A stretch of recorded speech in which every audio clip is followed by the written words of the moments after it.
일본은 오랜 기간 이란과 비교적 안정적인 관계를 유지해온 국가입니다. 이 관계는 군사 동맹이나 정치 연대보다는 에너지와 외교 균형을 중심으로 형성되었습니다. 일본 외교는 미국과 동맹을 유지하면서도 중동 산유국과 협력을 이어가는 방향을 유지해 왔습니다.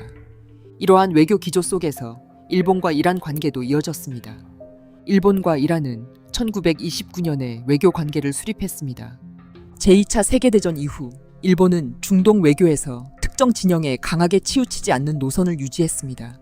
이란 혁명 정부 수립 이후에도 일본은 외교 관계를 유지한 서방권 국가 가운데 하나였습니다. 일본 외교의 기본 원칙은 미국과의 안보 협력을 유지하면서도 중동 산유국과 경제 관계를 이어가는 것이었습니다. 두 나라의 관계를 연결해온 핵심 요소는 에너지입니다. 일본은 세계적인 산업 국가이지만 자국 내 석유 자원이 거의 없습니다. 이 때문에 일본 경제는 해외 에너지 공급에 크게 의존합니다. 2000년대 초반까지 일본은 이란산 원유를 상당한 규모로 수입했습니다. 일본 기업들은 이란의 대표적인 대형 유전인 아사대간 유전 개발에도 참여했습니다. 이 프로젝트는 일본이 중동 에너지 공급망을 안정적으로 확보하려는 전략 가운데 하나였습니다. 일본에게 이란은 중요한 원유 공급국이었으며 양국 관계도 이 에너지 협력을 기반으로 유지되었습니다. 그러나 현재 중동에서 벌어지는 전쟁은 일본에게 새로운 위기를 가져오고 있습니다. 일본 경제의 가장 큰 취약 지점은 에너지 수입 의존도입니다. 일본은 원유 수입의 약 90% 이상을 중동에 의존합니다. 이는 중국의 중동 의존도인 40%보다도 훨씬 높은 수치입니다. 특히 중동 원유의 대부분은 호르무즈 해협을 통과합니다. 이 해협이 봉쇄된 지금 일본 경제는 즉각적인 충격을 받고 있습니다. 외교 환경 역시 일본에게 부담이 되는 요소입니다. 일본은 중국을 견제하기 위해 미국과의 동맹을 유지해야 합니다. 그러나 현재 미국은 중동 문제에 군사력과 외교 역량을 집중하고 있습니다. 이런 상황에서 미국이 일본의 호르무즈 해협 안보 참여를 요구할 가능성도 거론됩니다.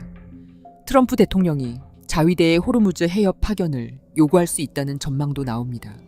일본 정부 입장에서는 굉장히 부담되는 상황입니다. 일본은 오랜 기간 이란과 비교적 안정적인 관계를 유지해 왔습니다. 그러나 미국과의 동맹이 강화되는 과정에서 이러한 균형이 흔들릴 가능성도 커지고 있습니다. 중동 긴장이 일본 외교와 에너지 안보에 직접적인 영향을 주는 상황입니다. 미국과 안보 동맹을 유지해야 하지만 동시에 이란 전선에 파병하며 이란과의 우호적 관계를 끊어야 하는 아이러니한 국면에 처했습니다. 또한 자위대의 공백은 중국의 위협 증가로 이어질 우려가 있습니다. 여기에 호르무즈 해협 봉쇄로 에너지 대란까지 겹친 일본은 현재 진퇴양난의 나날을 보내고 있습니다. 호르무즈 해협은 세계 에너지 공급망에서 매우 중요한 위치를 차지합니다. 이 해협은 세계 석유 수송의 핵심 통로로 평가됩니다. 그러나 최근 군사 충돌로 봉쇄가 발생하면서 공급 충격이 현실로 나타나고 있습니다. 이런 상황이 발생할 때마다 항상 대안으로 언급되던 시설이 사우디아라비아의 동서 파이프라인입니다. 동서 파이프라인은 사우디 동부 유전지대에서 생산된 원유를 사막을 가로질러 홍해 연안 얀부항까지 운송합니다. 운영 주체는 사우디 아람코입니다. 이 파이프라인은 페르시아만을 거치지 않고 홍해 항구로 원유를 이동시킬 수 있습니다. 이런 이유로 중동 군사 긴장이 높아질 때마다 호르무즈 우호의 통로로 언급되며 현재 이란 전쟁 국면에서도 대안 루트로 부상하고 있습니다. 이처럼 전략적 의미는 크지만 한계도 분명히 존재합니다. 가장 큰 문제는 수송 능력입니다. 동서 파이프라인의 정상 설계 수송 능력은 하루 약 500만 배럴입니다. 일부 인접 파이프라인을 원유 수송에 활용하면 약 700만 배럴 수준까지 확대할 수 있습니다.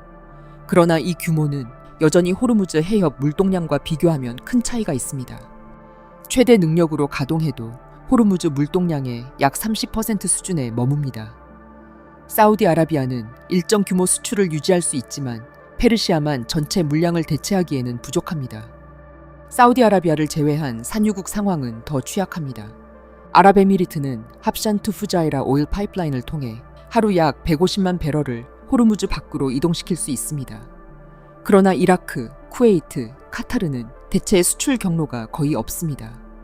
이런 이유로 호르무즈 해협 봉쇄 상황에서 세계 시장에서 하루 약 1,500만 배럴 규모의 공급 차질이 발생하고 있습니다. 이 물량을 단기간에 대체하기는 어렵습니다. 정리하면 현재 상황에서 사우디 동서 파이프라인은 중요한 우회 통로로 기능할 수 있습니다. 그러나 수송 능력에는 분명한 한계가 있습니다.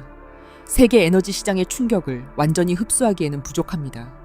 호르무즈 해협은 여전히 세계 석유 흐름의 중심이며 동서 파이프라인은 충격을 일부 완화하는 보조 통로 역할에 지나지 않습니다.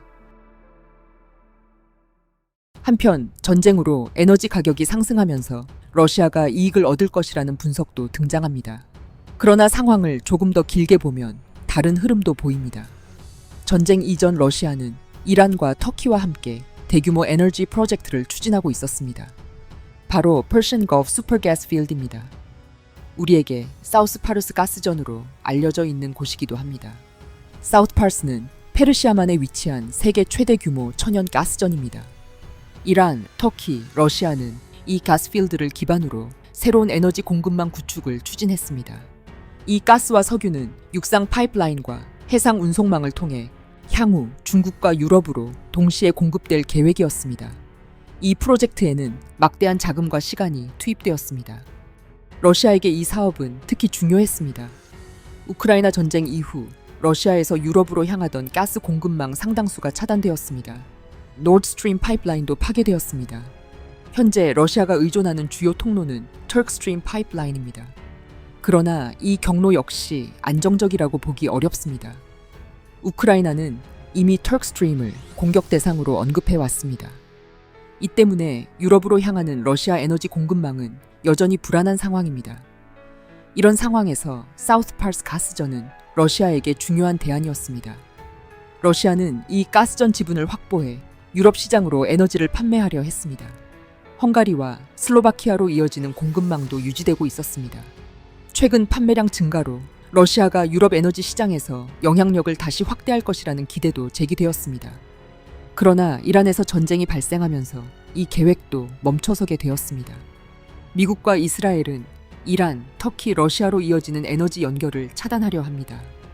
이 연결이 유지되면 유럽 에너지 시장에서 이스라엘 영향력이 줄어들 가능성이 있었기 때문입니다. 이번 전쟁으로 이란의 석유 영향력이 약화될 경우 새로운 수송 경로 개발 가능성도 거론됩니다. 대표적인 사례가 에일랏 애시켈론 파이프라인입니다. 쿠시나 가문이 큰 지분을 갖고 있는 인프라이기도 합니다. 이 파이프라인이 활성화되면 중동 원유가 이스라엘을 경유해 유럽으로 이동하는 경로가 열릴 수 있습니다.